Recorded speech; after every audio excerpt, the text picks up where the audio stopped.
Hoy damos gracias al Señor por cada una de las personas que en la misericordia del Señor hoy se encuentran aquí. En ocasiones pensaremos, hermanos, que cada uno de nosotros tiene cierto grado de libertad, cierto grado de pensamiento. Este fue un tema con el cual los teólogos durante siglos estuvieron escudriñando a la luz de las Escrituras y ellos llegaron a una sola conclusión.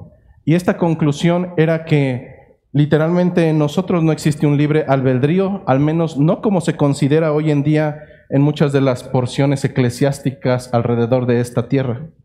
Ciertamente cada uno de nosotros, cada mañana nos levantamos y decidimos qué tipo de ropa ponernos, decidimos qué es lo que vamos a desayunar, y en muchas cosas nuestra decisión humana es totalmente bajo albedrío. Sin embargo, los teólogos a la luz de las Escrituras dejaron claridad que de acuerdo al fundamento teológico nadie busca bajo su propia naturaleza caída a Dios, por cuanto la corrupción del pecado ha afectado no solamente el pensamiento, la vista, el caminar, el hablar de los seres humanos, sino que literalmente el ser humano es totalmente caído. Por tanto, desde su nacimiento es enemigo de Dios.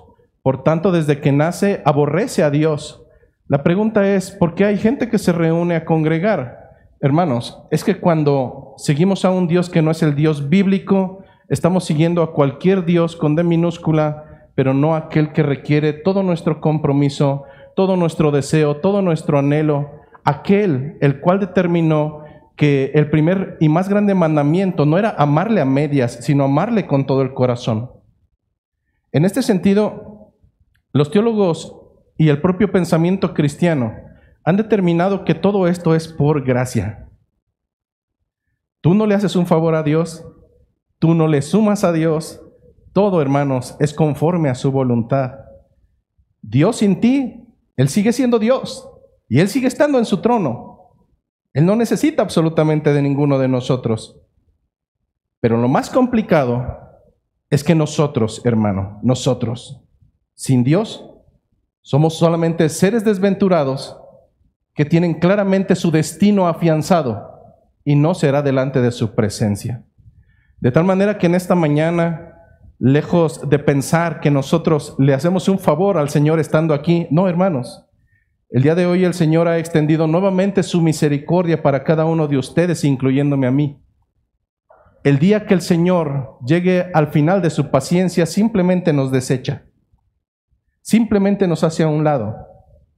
Es por eso, hermanos, que debemos aprovechar cada minuto de gracia en el Señor, cada momento en el cual el Señor extiende paciencia y misericordia con quien no debiera de tenerlo. Hermanos, el día que el Señor aparte su gracia de cualquiera de nosotros, anhelaremos como aquel hombre en el infierno tener una oportunidad más. Mas, sin embargo, las Escrituras son claras. Está escrito que el hombre muera una sola vez, y después de esto no hay más oportunidades, solamente el juicio de Dios. ¿Por qué traer toda esta charla a colación? Los expositores del Evangelio que en la actualidad se apegan al fundamento y en los cuales realmente podemos encontrar una exposición fiel, han determinado que peligrosamente en la actualidad el cristianismo tiene muchos seguidores, demasiados seguidores. Seguidores que piensan que pueden tener un pie en la cristiandad y otro pie en el estiércol. Seguidores que piensan que Jesucristo es una lámpara maravillosa a la cual nos podemos acercar y obtener ventajas terrenales como salud, como riqueza, como bienaventuranza, ausencia de problemas. Los teólogos concuerdan que hay una alta probabilidad que incluso muchos de los que hoy estamos sentados hoy aquí, enarbolando la paternidad y la salvación de Cristo, simplemente y lastimosamente, después de tantos años en la cristiandad, no conocemos a Cristo, no sabemos quién es Dios, Y por tanto, vivimos no solamente con una figura distorsionada acerca de quién es Dios, acerca de quién es Cristo, pero lo más lamentable, hermano, es que vivimos caminando con una figura distorsionada de quiénes somos nosotros. Imagínate por un momento, si uno de nosotros vamos a un restaurante y en el momento que traen los cubiertos, nos da la sensación de tomar ese artefacto cóncavo llamado cuchara, y al momento de vernos en ese reflejo, nosotros aseguraremos que quien está ahí somos nosotros. La respuesta es no. Lo que vemos en esa cuchara no somos nosotros. Es una figura distorsionada de quiénes somos nosotros. Lo mismo sucede en la vida del creyente al pensar en ocasiones que el Cristo al cual está siguiendo realmente es Cristo, cuando no se ha dado cuenta que lo único que está siguiendo es una figura distorsionada de aquel que vino a dar salvación, y por cuanto no sabe quién es ese hombre, hay una alta probabilidad de que esa mala doctrina que está siguiendo al final de sus días sea un camino que le pareció recto, pero su fin será camino de muerte. Es en este sentido que surge una preocupación por parte de esta iglesia local, específicamente de su servidor. Mayormente porque en semanas pasadas la gente salió a las calles teniendo días libres, celebrando algo que no comprendían, algo que no entendían, algo que ni siquiera tenían noción para su vida espiritual. Muchos de ellos se abstuvieron de alimentos durante días y días y días. Otros más pensaron que yendo a un recorrido debajo del sol, bajo las inclemencias del clima, eso les traería ventajas y puntaje delante de Dios para poder obtener gracia. Pero lo más lamentable no son los de afuera, lo más lamentable somos los de adentro. Que lastimosamente existe la probabilidad de que hasta el día de hoy, por cuanto no amamos al Señor con todo nuestro corazón, con todo nuestro pensamiento, sino con las migajas de nuestro tiempo, de nuestro corazón y de nuestro pensamiento, probablemente estemos siguiendo a un Cristo, pero no el bíblico, sino a un Cristo el cual es permisible, un Cristo patético, que solventa y es más, apapacha nuestro pecado porque Él es amor. Hermanos, cuando en una iglesia no se habla acerca de los atributos de Dios, acerca de quién es Dios, cuáles son sus características, cuáles son sus atributos, cuáles son los elementos que le distinguen como Dios, hay una alta probabilidad de que estemos siguiendo a un Dios, mas no al Dios todopoderoso, no al Dios que es todopoderío, al que es justo, al que es misericordioso, pero sobre todo al que no dará por justo al pecador. Piensa por un momento, ¿qué pensarías tú si hay una persona que viola a tu esposa o a tu hija, y después de violarla la asesina? Imagínate que pasa el tiempo, imagínate que pasan décadas y no encontraron al transgresor, pero resulta que después de décadas lo encuentran. Y esa persona, al momento que la apresan, vive tan tranquilo. Es más, cuando lo llevan a carear para poder confrontar qué fue lo que hizo, él sigue sonriendo y él sigue carcajeándose y él sigue pensando en que esto no va a pasar a más. Hay una razón por la cual él vive tranquilo. Hay una razón por la cual ese hombre es un total patán.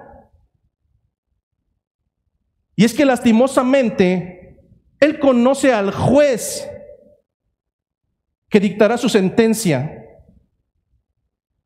y sabe que es un juez corrupto igual que él, Y sabe que es un juez transgresor igual que Él. Y sabe que es un juez totalmente malvado igual que Él. De tal manera que cuando llegue delante de ese juez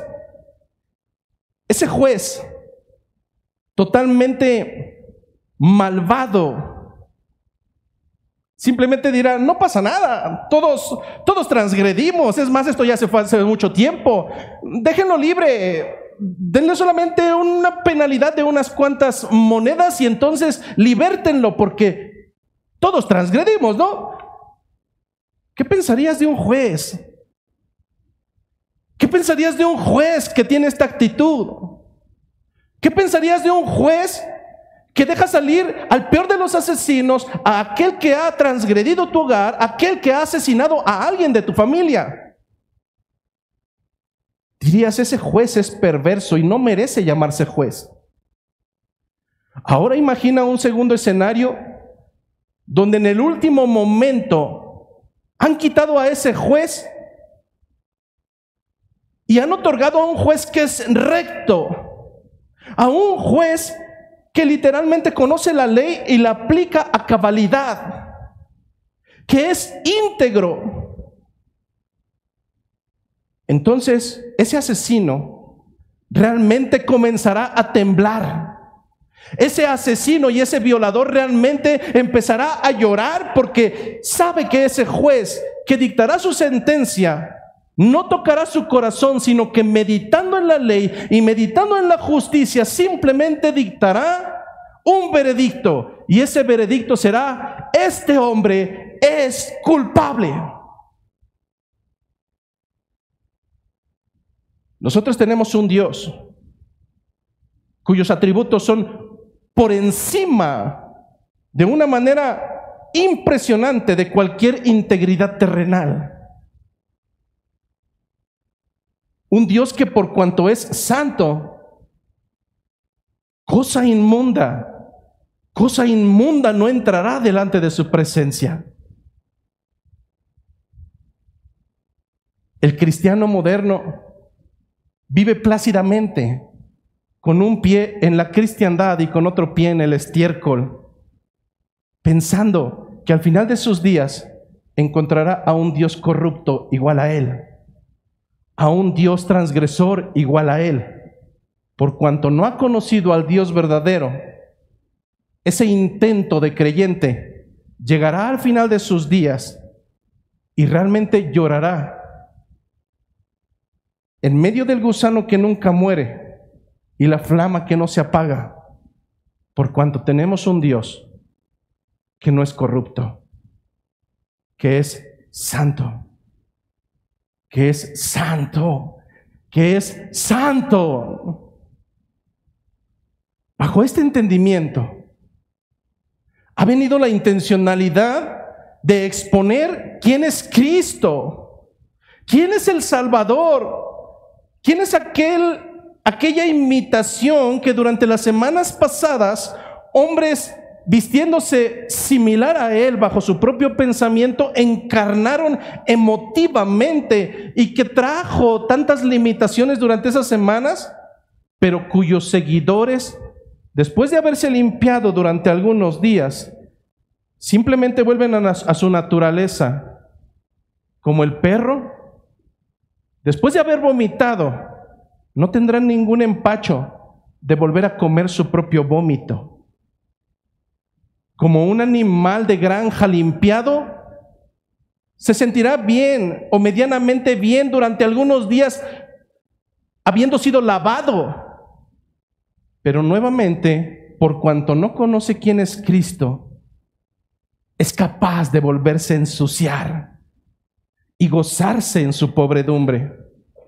Hermanos, la cristiandad no puede depender de ninguna cosa. Tú puedes detestarme a mí, tú puedes detestar a cualquiera de ellos, hermanos, pero eso no es normal. Se vuelve normal cuando no conocemos a Cristo y cuando nos alejamos del camino por cualquier razón. Entonces, hermanos, simplemente nunca le conocimos. Quien se va de una iglesia por cualquier razón y no por Cristo, es que entonces nunca le conoció. Esta es la parte preocupante de los creyentes. Así es que la semana antepasada, esta es la tercera en la cual damos seguimiento a elementos acerca de Cristo. Los teólogos le han llamado a esta ramificación de la teología como cristología, porque la teología se centra total y plenamente en Él. ¿Quién es Cristo? ¿Quién es Cristo? El texto base sigue siendo el mismo. Es por eso que vamos al libro de Juan, capítulo 1, versículo 1. Y tal cual como lo hicimos en las semanas pasadas, vamos a leer el mismo texto. Juan capítulo 1, versículo 1 al 3, y después saltaremos del 14 al 18. Juan capítulo 1, versículo 1 dice: en el principio era el Verbo, y el Verbo era con Dios. La palabra que se utiliza de manera recurrente en todos los lugares donde aparece Dios es la palabra griega Theos. Solamente recuérdala. Repito nuevamente: en el principio era el Verbo, y el Verbo era con Dios, y el Verbo era Dios. Este era en el principio con Dios, y todas las cosas por Él fueron hechas, y sin Él nada de lo que ha sido hecho fue hecho.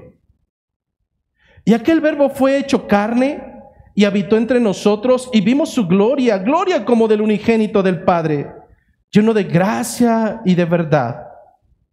Juan dio testimonio de Él y clamó diciendo: este es de quien yo decía, el que viene después de mí es antes de mí, porque era primero que yo. Porque de su plenitud tomamos todos, y gracia sobre gracia. Pues la ley por medio de Moisés fue dada, pero la gracia y la verdad vinieron por medio de Jesucristo. A Dios nadie le vio jamás.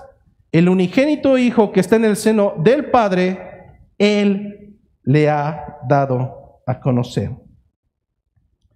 Es así, hermanos, como a través de este mismo texto, el cual este es el tercer domingo, el cual escudriñamos, si bien es una predicación temática, no dejamos de estar centrados en un solo texto, el cual es nuestro centro y nuestro pivote.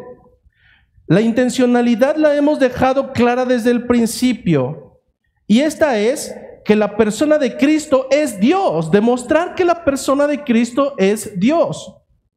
Y esto nosotros lo hemos estructurado de tal manera que demostrar que Cristo es Dios lo hemos hecho ya a raíz de la propia Biblia. En semanas pasadas hemos visto que a través de las Escrituras a Cristo se le dan los atributos divinos. Hemos visto que a través de las Escrituras Cristo es soberano, Cristo es eterno, Cristo, al igual que Dios, tiene el atributo de la seidad. El segundo tema, que es el que veremos el día de hoy, es un tema sumamente interesante. Y es que a través de las Escrituras también podemos determinar que Cristo es Dios, no solamente porque se le brindan los atributos divinos, sino que Cristo es Dios porque se le dan los nombres de Dios. Y el día de hoy solamente nos centraremos en 3 nombres otorgados a Dios y que única y exclusivamente a través de las Escrituras se le otorgan a Cristo y a nadie más. La semana entrante, si Dios permite, haremos un alto en el camino y comenzaremos el libro de los Hechos de los Apóstoles de manera expositiva, pero a lo largo de la exposición de Hechos de los Apóstoles estaremos introduciendo los 2 temas que nos quedan restantes. Punto número 3, que a través de las Escrituras, los hombres que le conocieron, es decir, a Cristo, le rindieron homenaje divino, y esto está sentado en las Sagradas Escrituras. Y finalmente, a través de la exposición de Hechos de los Apóstoles, veremos cómo es que también explícitamente, a través de las Escrituras, se declara su divinidad a través de textos bíblicos. Hoy en día, cuando una persona tiene un hijo y lo lleva al registro civil, le ponen nombres sumamente peculiares. Hubo tiempos donde a los más mexicanos de los más mexicanos, que no podrían negar su mexicanidad, les ponían Jennifer o Kevin Jonathan, Natasha. Hubo otro tiempo donde algún futbolista famoso era superestrella y de entonces encontrabas niños que se llamaban CR7 o Messi, a tal grado que en algún momento esto se salió de control y los mismos jueces comenzaron a limitar toda esta serie de arbitrariedades. ¿Por qué, hermanos? Porque el nombre es importante. El nombre de una persona es importante. Antes incluso de pensar en tener hijos, mi esposa y yo teníamos ya destinados sus nombres. En el caso de Raúl, el nombre fue significativo en cuanto a cómo es que llegó él. Si bien desde el principio teníamos pensado llamarle Luis Raúl, cuando vimos el significado de cada nombre nos dimos cuenta que en verdad eso hacía alusión a cómo es que llegó a nuestras vidas. Un niño que tentativamente en el embarazo no tenía probabilidades de nacer correctamente. Y entonces nosotros nos dimos cuenta que cuando nació realmente era un guerrero que Dios ha sanado. El nombre tenía un sentido de ser. En el caso de Amanda las cosas cambiaron y eso lo platicaremos en otra ocasión. Pero el nombre siempre refiere parte de la personalidad de alguien y mayormente en las Escrituras. Nosotros encontramos cómo a través de las Escrituras cada uno de los nombres otorgados por Dios y conforme a su pensamiento tenían una importancia, los nombres, los títulos. Y en este caso, la importancia del nombre de Dios no sale fuera de ese rango. A través de las Escrituras nosotros podemos observar cómo es que los hebreos, para los hebreos, primeros hebreos, el nombre de Dios era tan importante, tan temible, que incluso no se atrevían a pronunciarlo. Nosotros encontramos en el Antiguo Testamento las letras que no tienen sílabas y que conocemos como el tetragramatón.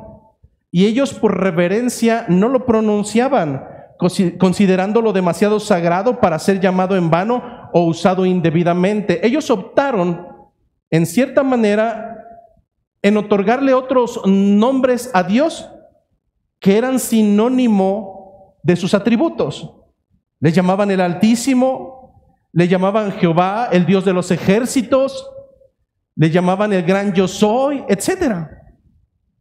Pero nunca se atrevían a usar el nombre de Dios en vano, por cuanto ese era un nombre sagrado.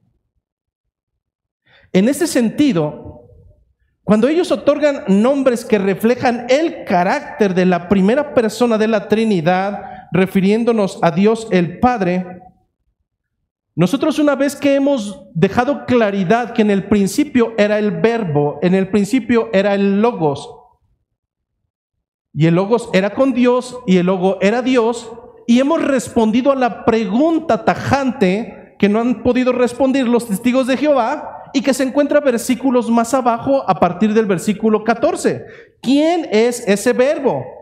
Juan no deja la incógnita y deja claridad que de quien está hablando en el principio de este libro no es otro sino Jesucristo, al cual todos y cada uno de ellos vieron con sus propios ojos y fueron testigos de su grandeza. En este sentido, es entonces que nosotros comenzamos con este segundo elemento, en el cual a través de las Escrituras podemos ver que Jesucristo es Dios, debido a que se le otorgan los títulos que solamente Dios tiene. Y en este sentido, vamos a estar viendo solamente 3 títulos divinos, aunque hay muchos otros más. Pero esencialmente son 3 los que a lo largo de las Escrituras se le otorgan exclusivamente a Cristo, y por tanto, delante de cada creyente, Cristo, siendo el Logos, siendo el Verbo, podemos asegurar que es tajantemente la segunda persona de la Trinidad y no es un ser creado. Cristo es Dios. Los 3 títulos que vamos a revisar a continuación, el primero de ellos es la palabra Dios, que en griego se traduce como Theos, T-H-E-O-S, Theos, Dios. El segundo nombre divino que estaremos escudriñando en esta mañana será el nombre Kyrios con K, Kyrios o Kurios, Kyrios, del griego Kyrios o Kurios, que se traduce al español como Señor. Y finalmente llegaremos a un tercer nombre atribuido a Dios y atribuido a Cristo, que en el griego es ego eimi, ego eimi, y que nosotros lo vamos a ubicar fácilmente porque es el título que proviene desde los primeros tiempos y cómo se da a conocer al pueblo de Israel, traducido como yo soy. Vamos al primer atributo, vamos al primer nombre divino que se le atribuye y se le concede a Cristo, y este es el título Theos. Cuando nosotros encontramos este título divino, Theos, lo encontraremos con diferentes ascendencias o con diferentes significados, y en esta parte tenemos que ser cuidadosos.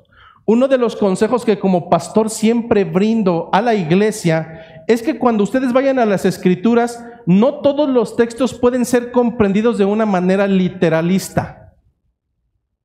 Cuando nosotros encontramos, ustedes son como ovejas, no lo podemos leer de una manera literal.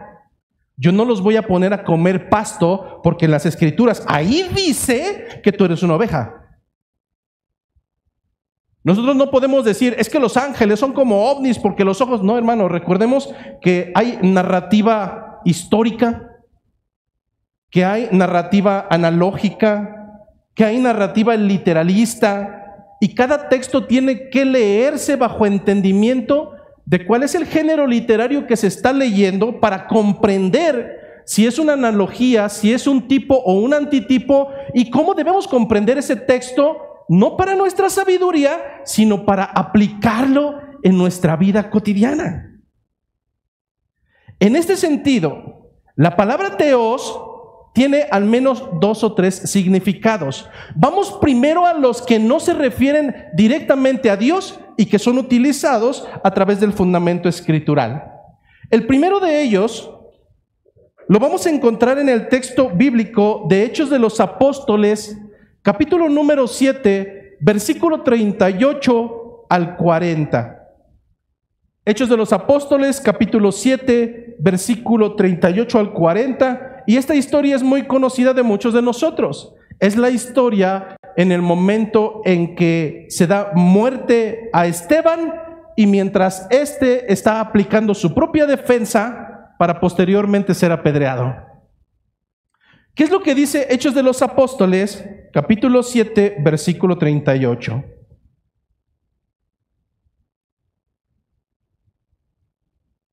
Hablando Esteban dice, este es aquel Moisés. ¿De quién está hablando? Está hablando de Jesucristo. Este es aquel Moisés que estuvo en la congregación en el desierto con el ángel que le hablaba en el monte Sinaí, y con nuestros padres, y que recibió palabra de vida que darnos, al cual vuestros padres no quisieron obedecer, sino que le desecharon, y en sus corazones se volvieron a Egipto, cuando dijeron a Aarón, haznos dioses. que vayan delante de nosotros, porque a este Moisés que nos sacó de la tierra de Egipto, no sabemos qué le haya acontecido. La primera ascendencia o significado que encontramos dentro del fundamento bíblico acerca de la palabra de Teos es cuando esta palabra se utiliza para referirnos a dioses con D minúscula y por consiguiente se utiliza para referirse a dioses paganos.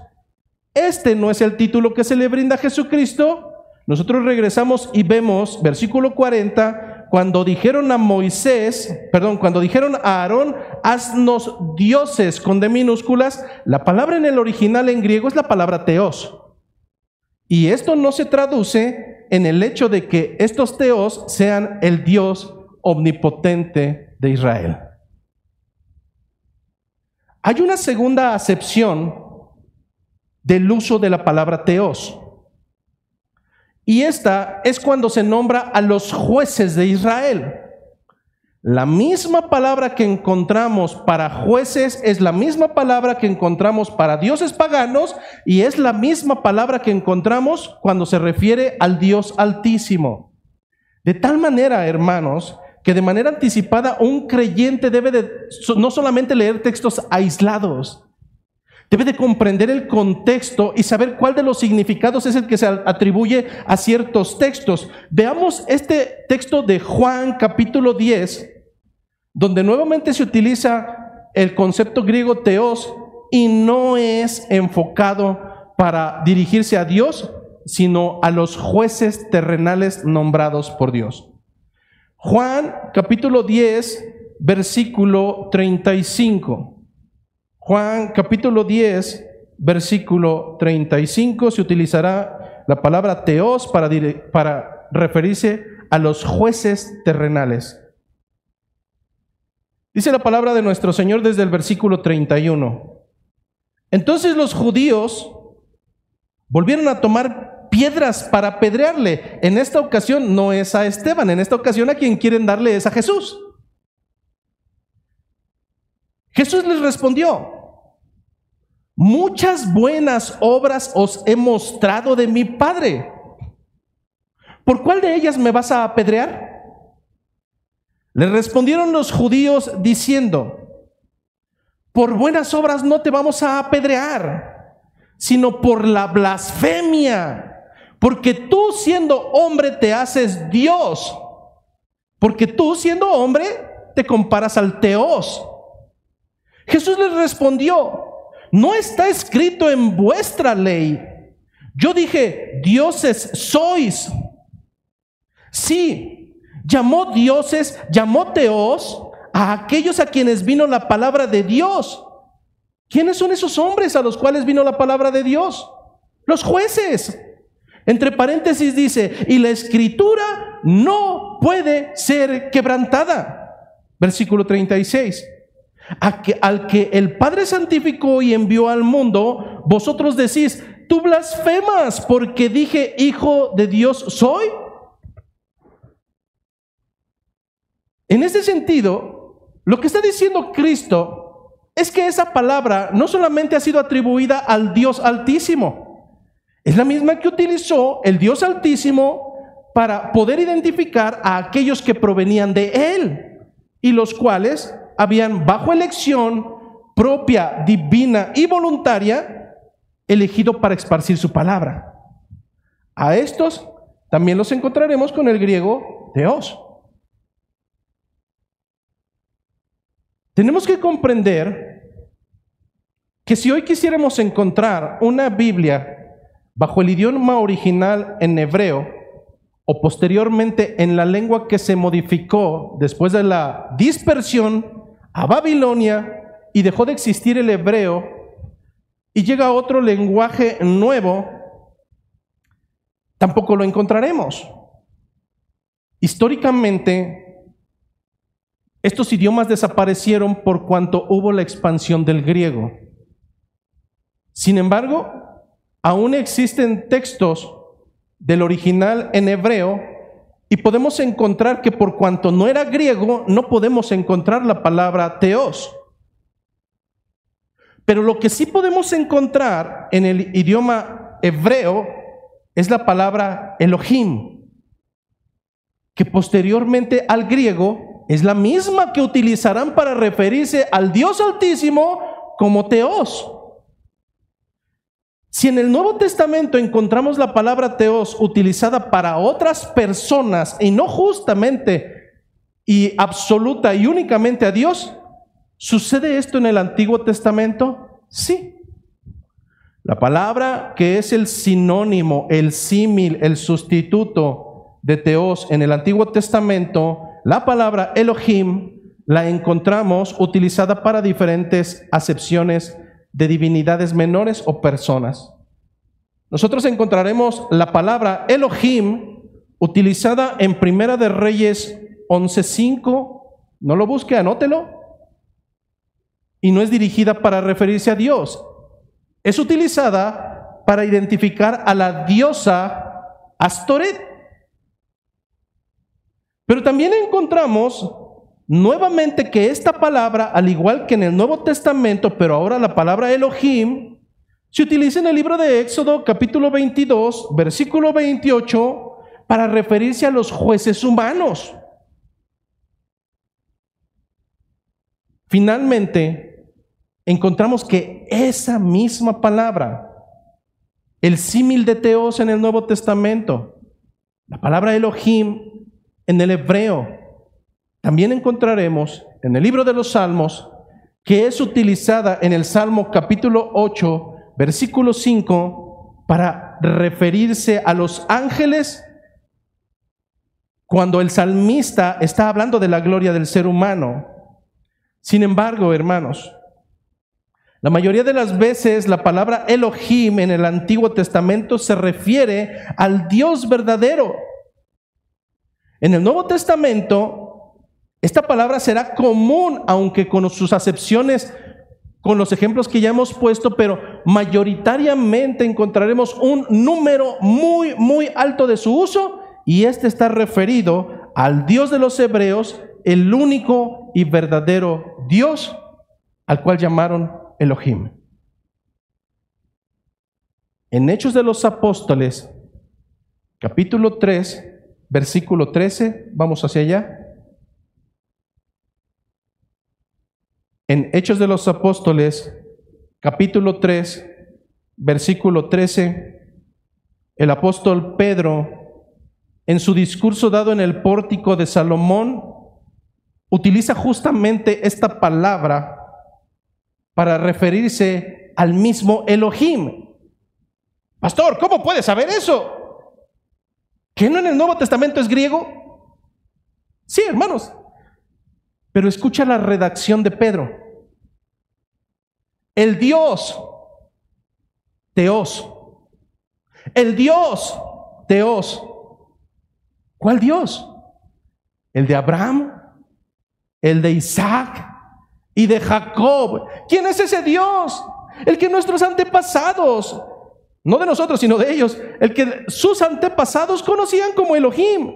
El Dios de Abraham, de Isaac y de Jacob, el Dios, nuevamente la palabra Teos, de nuestros padres, ha glorificado a su Hijo Jesús, a quien vosotros entregasteis y negasteis delante de Pilato, cuando éste había resuelto ponerle en libertad. Así es que, hermanos, hasta aquí hemos hablado de la referencia del título de Dios, Teos, como uno de los nombres dados a Dios. Yo sé que algunos ya están pensando, oye, ¿qué no dijo que al principio nos iba a decir en qué lugar se le daba esos títulos a Cristo? Bueno, la pregunta es, bíblicamente, ¿en qué textos y en qué momento se le adjudica este nombre a Cristo? Juan, capítulo 5, versículo 15.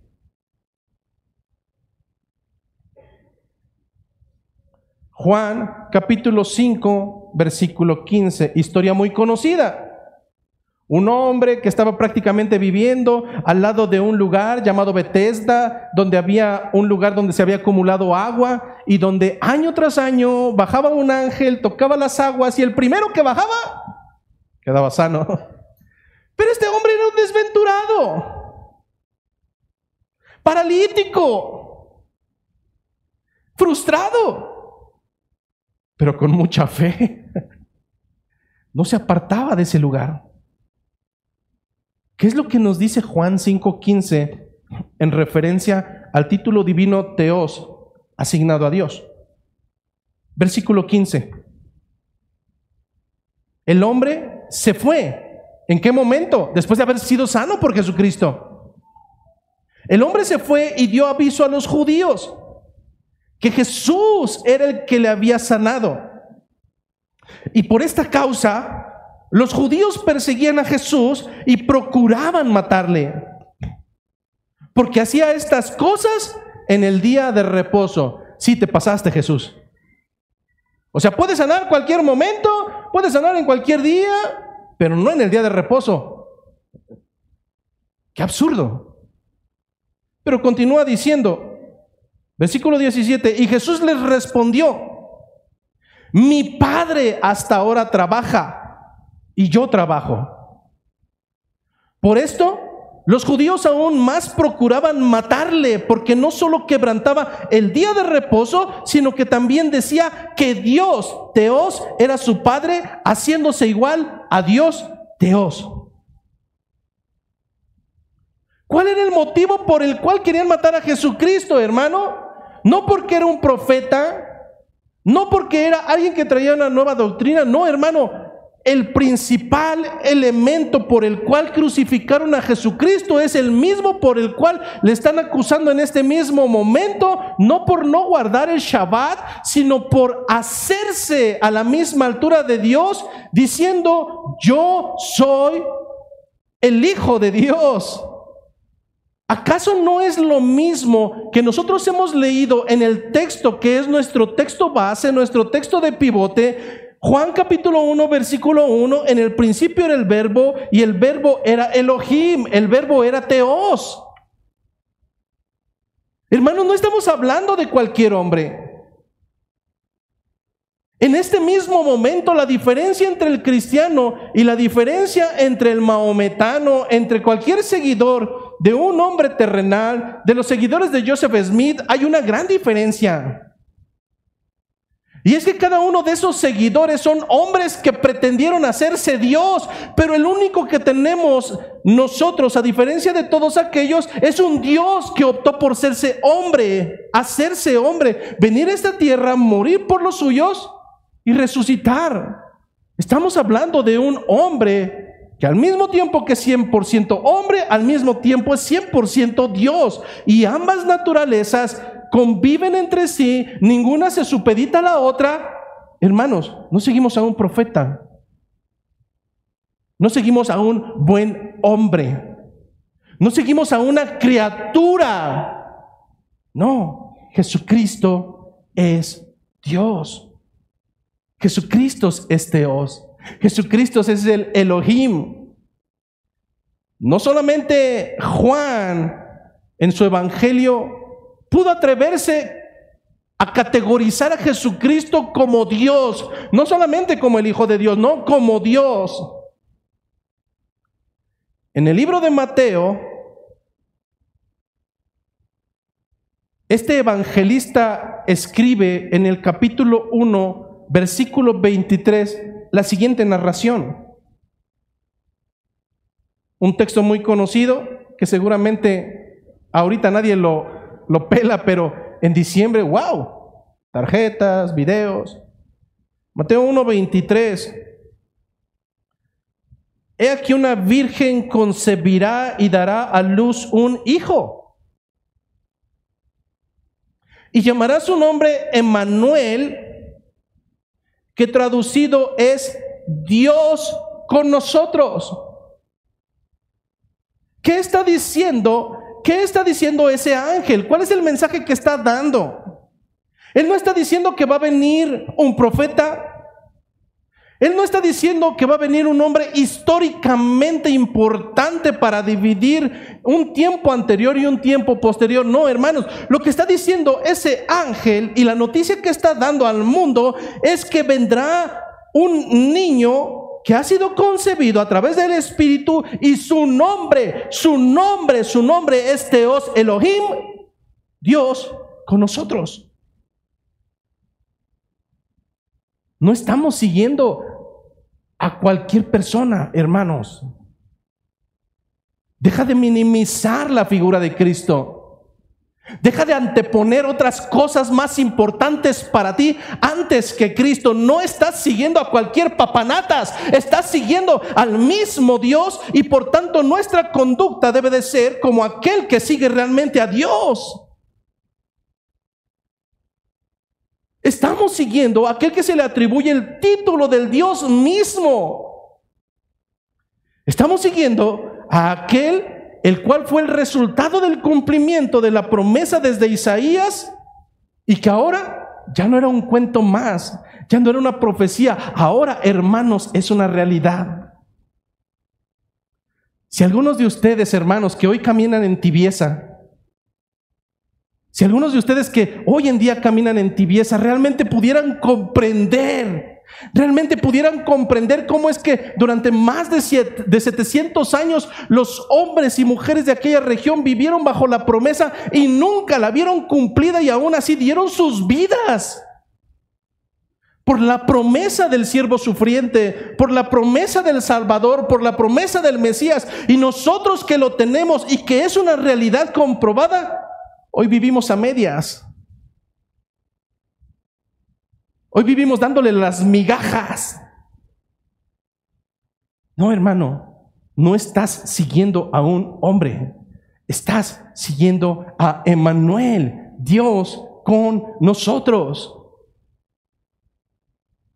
Pero Theos no es el único atributo, no es el único nombre que se le otorga bíblicamente a Jesucristo, y el cual da cuenta bajo este segundo apartado que realmente es Dios. A Cristo también se le otorga el nombre Señor, del griego Kyrios, o de su derivación del griego Kurios. Al igual que en el concepto inicial, Theos, que se utiliza para diferentes connotaciones, también encontraremos que la palabra Kurios o Señor se utiliza con diferentes acepciones, aunque de una manera muy esporádica. El primer uso que podemos identificar que no es el traducido como Señor en cuanto a Dios, lo vamos a poder encontrar en textos como Mateo capítulo 13, versículo 27.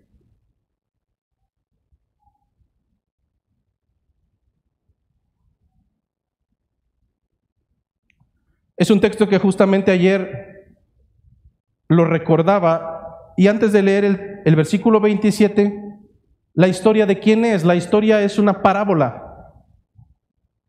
Es una parábola donde Jesucristo pone un ejemplo de cómo es que el trigo y la cizaña vivirán juntos en este mundo. La parábola dice más o menos así, antes de iniciar el versículo 27. El dueño de la tierra salió a sembrar y sembró semilla buena. Pero por la noche vino uno de sus enemigos y sembró semilla mala. A la mañana siguiente vinieron sus trabajadores y le dijeron: Señor, ¿qué no sembraste semilla buena?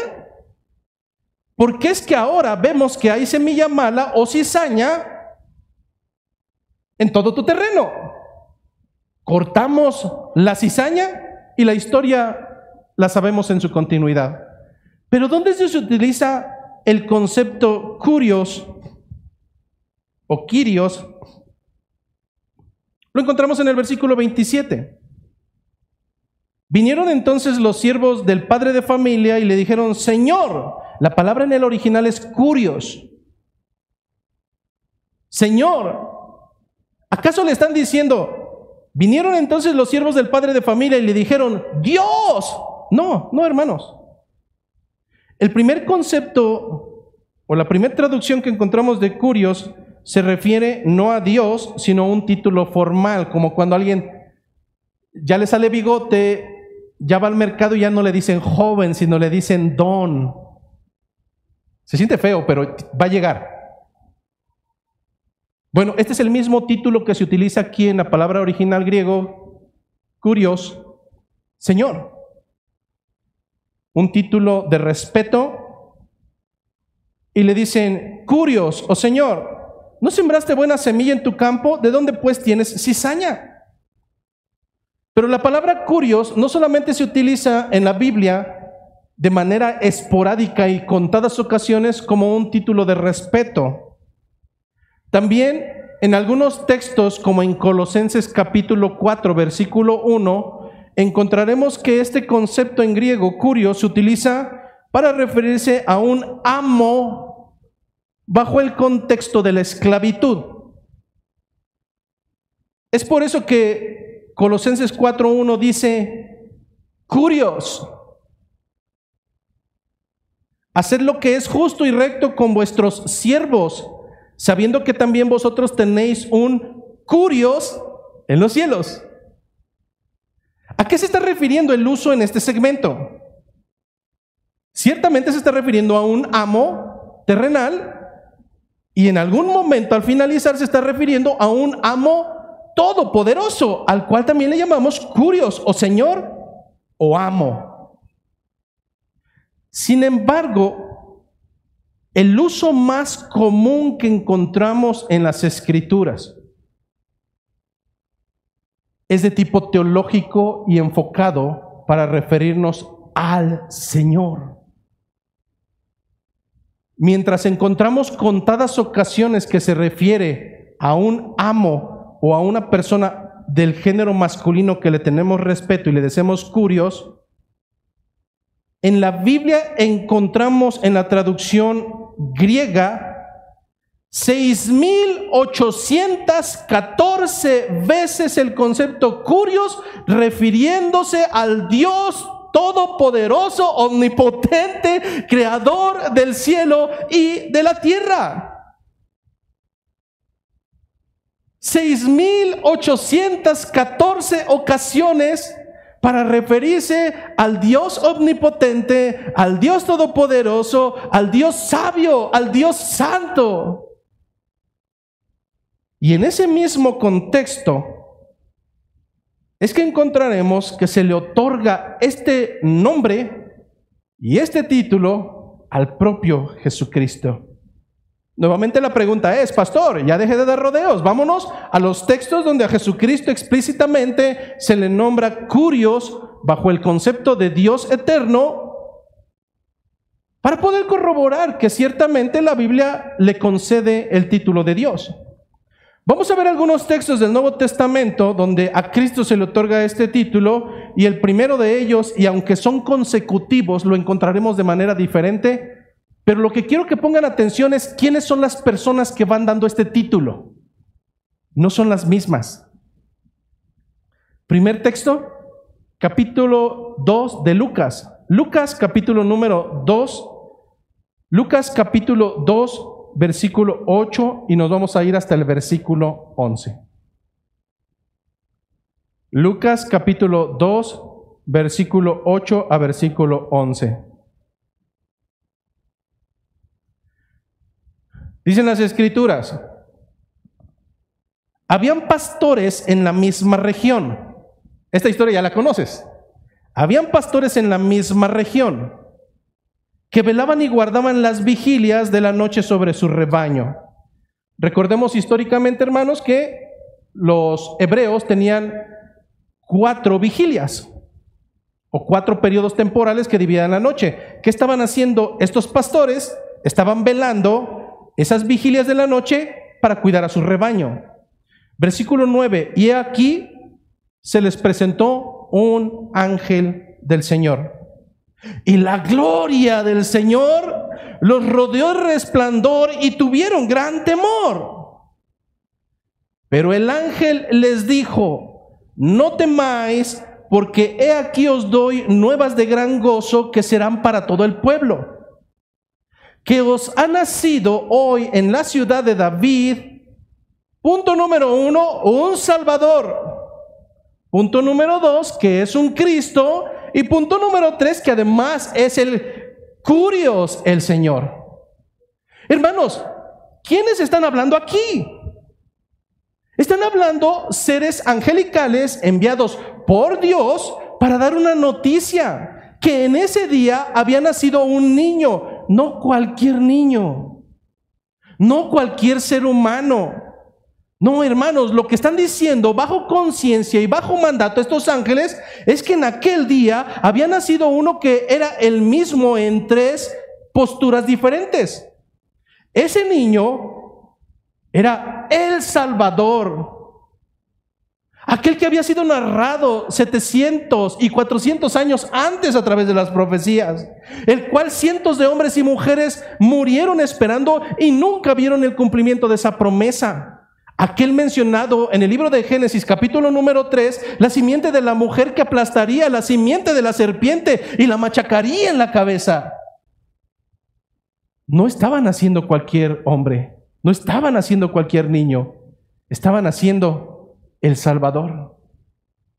Pero no solamente tenía esa peculiaridad, tenía un segundo oficio, y este niño además sería el Cristo.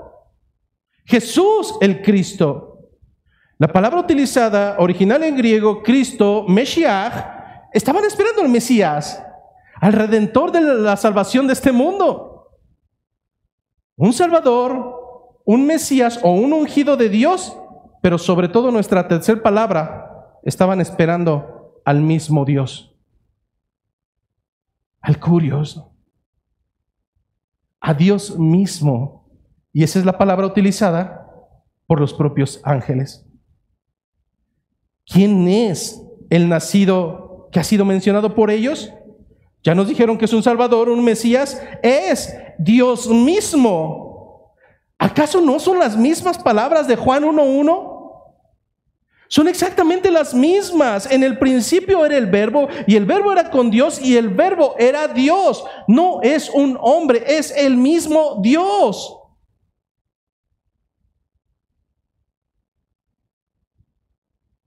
Pero los pastores no solamente escucharon.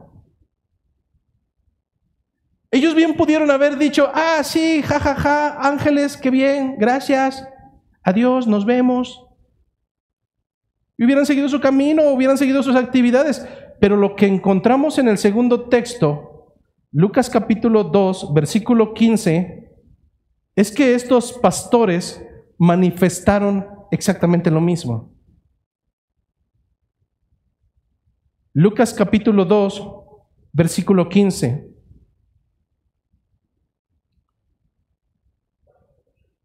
Sucedió que cuando los ángeles se fueron de ellos al cielo,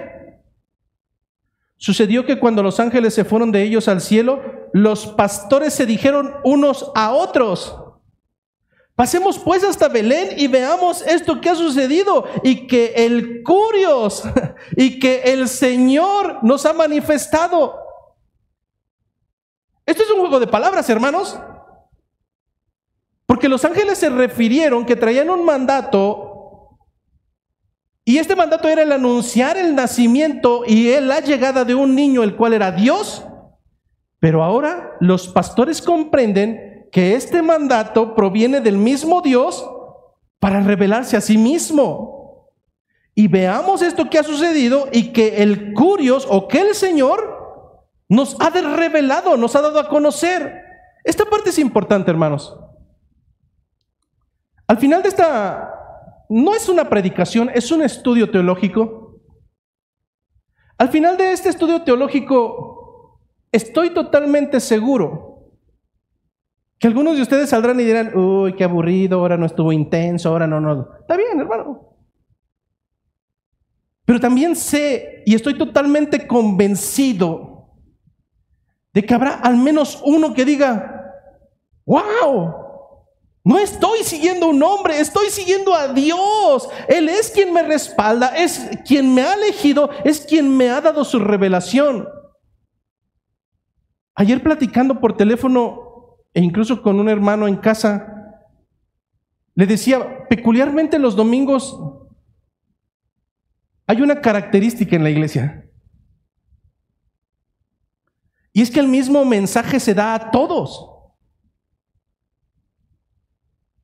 Pero dicen los expertos de la comunicación que no es lo mismo oír que escuchar.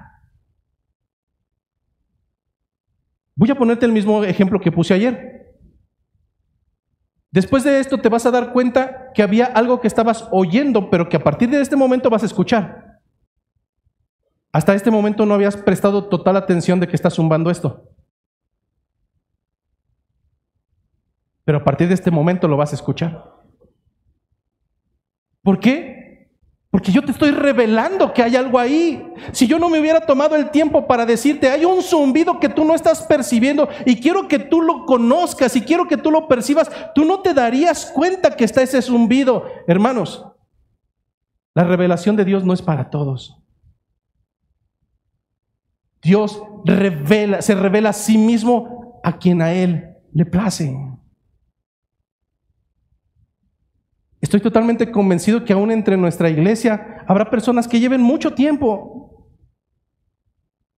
que sepan fundamento bíblico, que sepan teología, pero que hasta el día de hoy simplemente a Dios no le ha placido revelarles plenamente a su Hijo Jesucristo. Lo que está haciendo Dios en este texto es darnos comprensión de que pudo o no haber dado la revelación a estos pastores, pero el Señor les reveló su propia presencia a su propio Hijo, y es por eso que ellos pueden decir categóricamente que lo que hablaron esos ángeles es una realidad que proviene por parte de Dios. La pregunta sigue siendo la misma, pastor, hasta aquí no hemos visto cómo es que ese Curios es Cristo. Nos ha dicho que es un Salvador, nos ha dicho que es un Mesías, que es un Curios, pero donde explícitamente se dice que ese Salvador es Jesucristo, que ese Señor es Jesucristo. Lucas capítulo 2, versículo 16.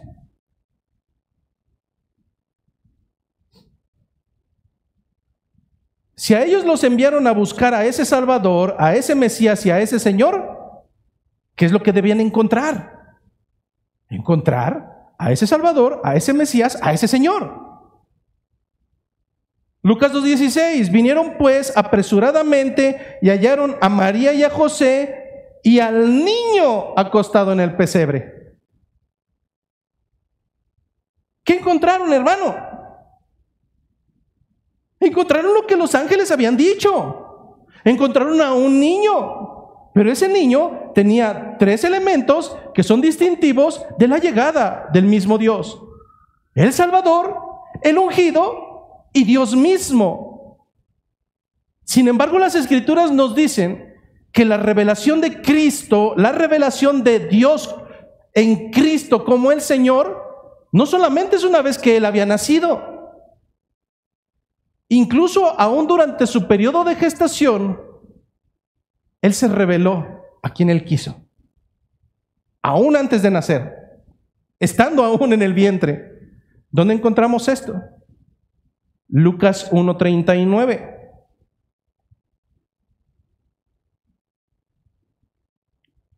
Lucas 1:39.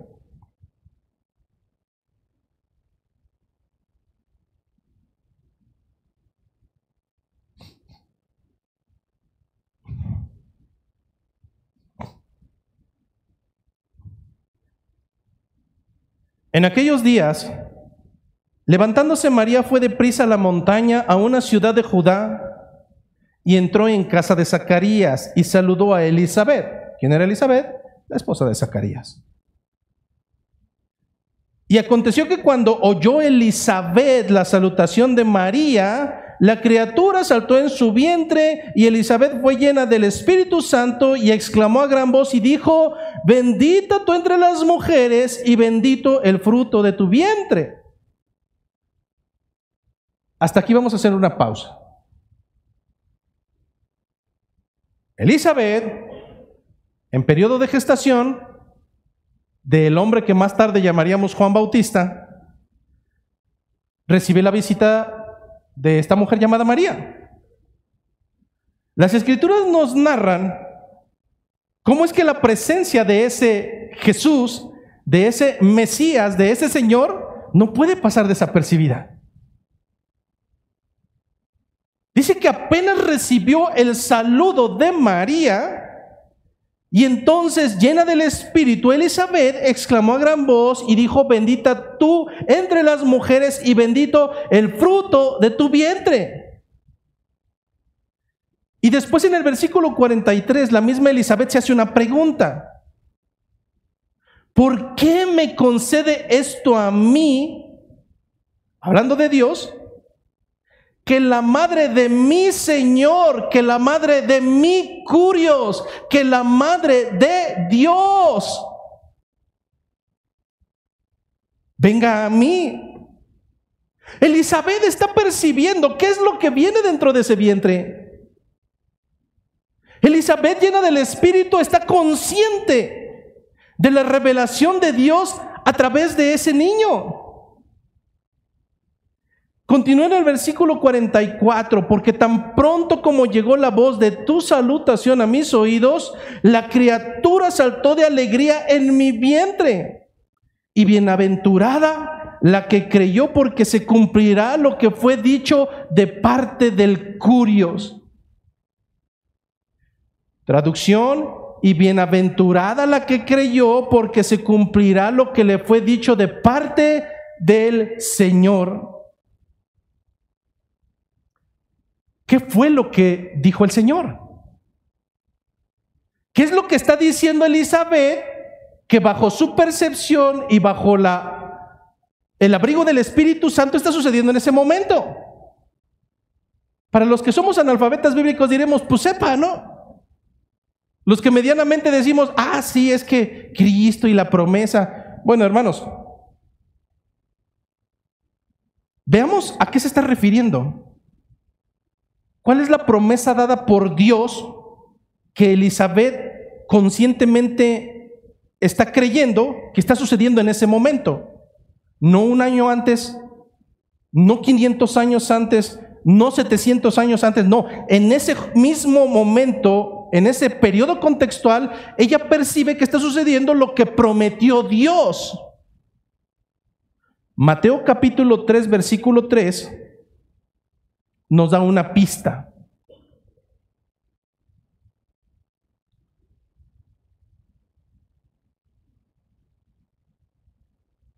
Mateo capítulo 3, versículo 3 dice lo siguiente: pues este es aquel de quien habló el profeta Isaías. Subraya esa palabra, porque vamos a ver qué fue. Esto es como un rompecabezas, hermanos, pero tenemos que comprender e ir al origen. La pregunta es: ¿qué se está cumpliendo? La segunda es: ¿cuál es esa profecía de Isaías? Pues este es aquel a quien habló el profeta Isaías cuando dijo: voz del que clama en el desierto, preparad el camino del Señor, enderezad sus sendas. ¿Quién está hablando? Juan Bautista. El mismo niño que saltó de alegría al percibir la presencia de su Señor. Un hombre que años después está dejando claridad pública que este Jesucristo, este hombre que está llegando, es aquel de quien habló el profeta Isaías cuando dijo: voz del que clama en el desierto, preparad el camino del Curios, enderezad sus sendas. Preparad el camino del Señor. No es el concepto de respeto. Preparad el camino del don, no es la palabra que está utilizando. Preparad el camino del amo, tampoco concuerda. ¿Cuál es la palabra entonces que está utilizando aquí como sinónimo de Curios? Señor, el Dios. Si no lo crees, vayamos a la profecía. Vayamos a la profecía de Isaías, donde hace mención a quién se está refiriendo y donde ahora Juan Bautista dice que esto es el cumplimiento de esa profecía. Isaías capítulo 40, versículo 3.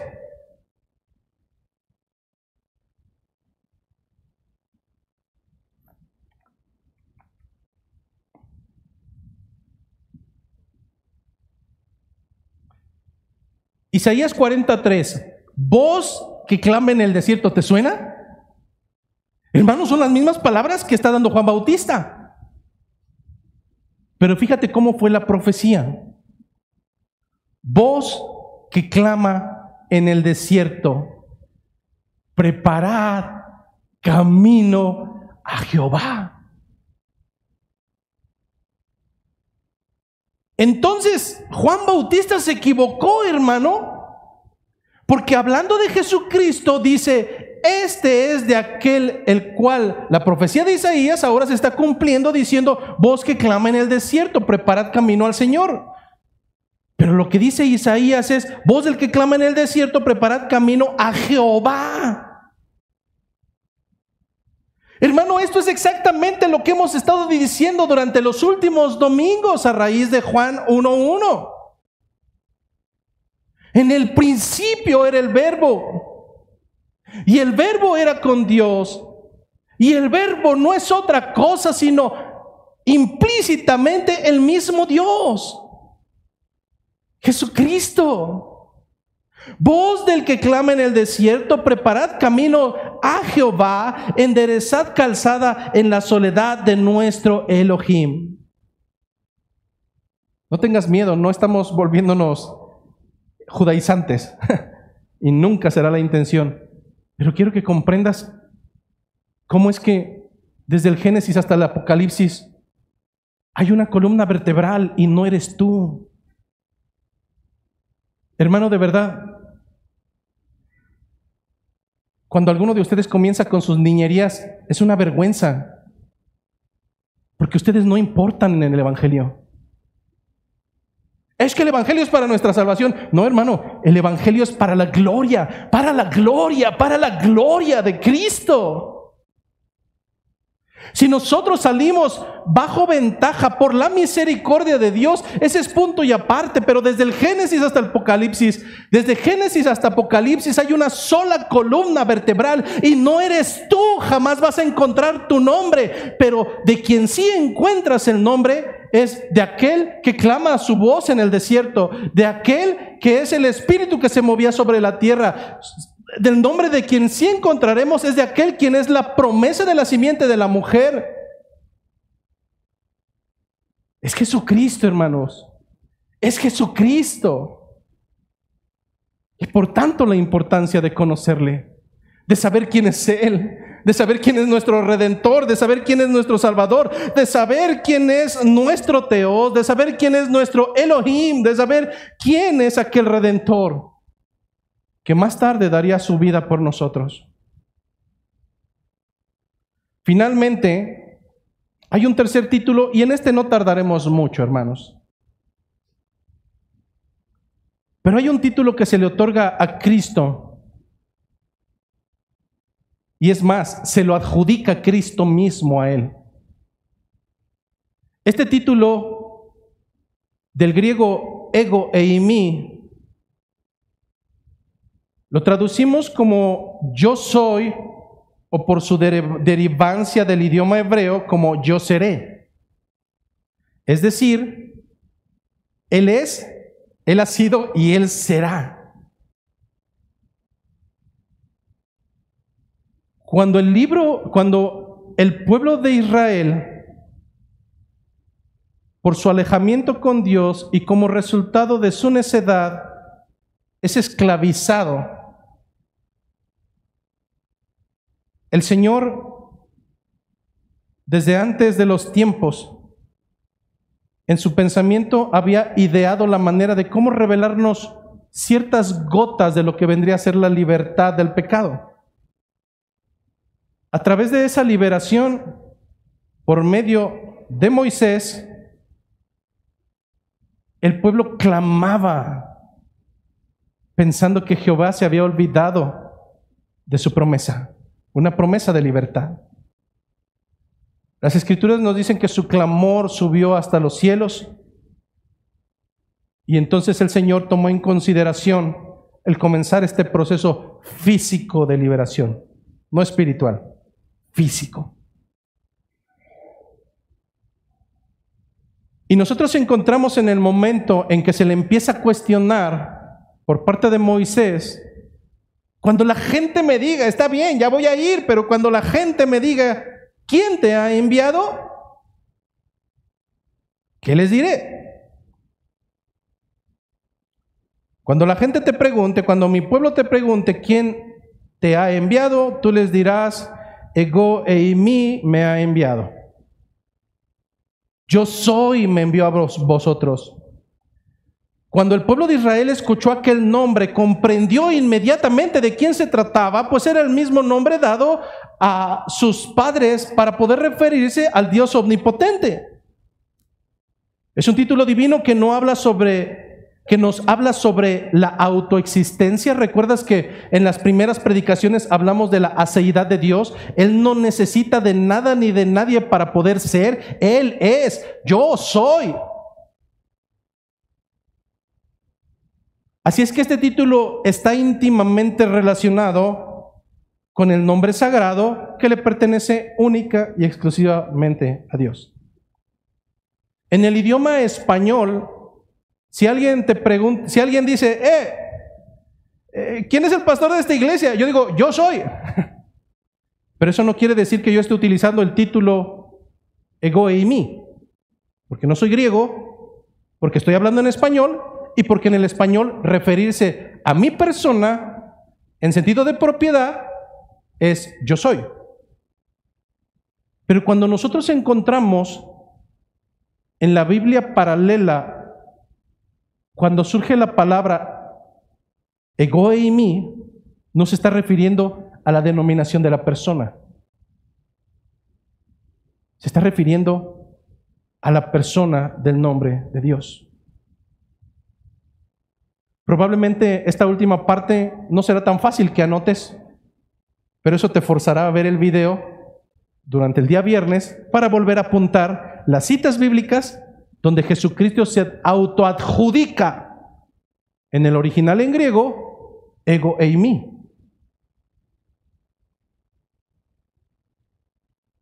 Juan capítulo 6 versículo 35. Jesús les dijo, yo soy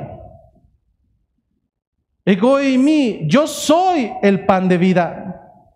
Traducción, yo soy Dios, yo soy el pan que les dará vida. Juan capítulo 8 versículo 12. Yo soy ego eimi, la luz del mundo. Juan capítulo 10 versículo 7. Yo soy ego eimi, la puerta de las ovejas. Juan capítulo 10 versículo 11. Yo soy el buen pastor, y el buen pastor da su vida por las ovejas. Juan capítulo 11, versículo 25. Yo soy la resurrección, yo soy la vida. Juan capítulo 4, versículo 6.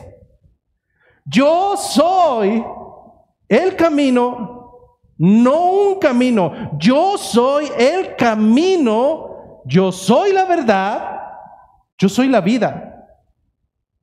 Juan capítulo 15, versículo 1. Yo soy la vid verdadera y mi Padre es el labrador. Juan capítulo 4, versículo 26. Yo soy el que habla contigo. Y no se está refiriendo a la persona, le está diciendo, Dios mismo está hablando contigo. Juan capítulo 6, versículo 20. Mas Él les dijo, yo soy, no temáis. Traducción, soy Dios, no tienes por qué temer. Juan capítulo 8, versículo 24. Si no creéis que yo soy, entonces en tus pecados vas a morir. Traducción, Si tú no me consideras Dios, entonces tampoco tienes un Salvador. En tus pecados vas a morir. Juan capítulo 13, versículo 19. Que creáis que yo soy. Juan capítulo 8, versículo 59. Antes que Abraham fuese, yo soy. Juan capítulo 18, versículo 5. Jesús les dijo, yo soy. Al final de esta segunda o tercera clase de carácter teológico, hemos visto cómo centenares y millones de personas verdaderamente han creído, hermanos, verdaderamente han creído. Verdaderamente han vivido con esa certeza y esa convicción de que Cristo es Dios.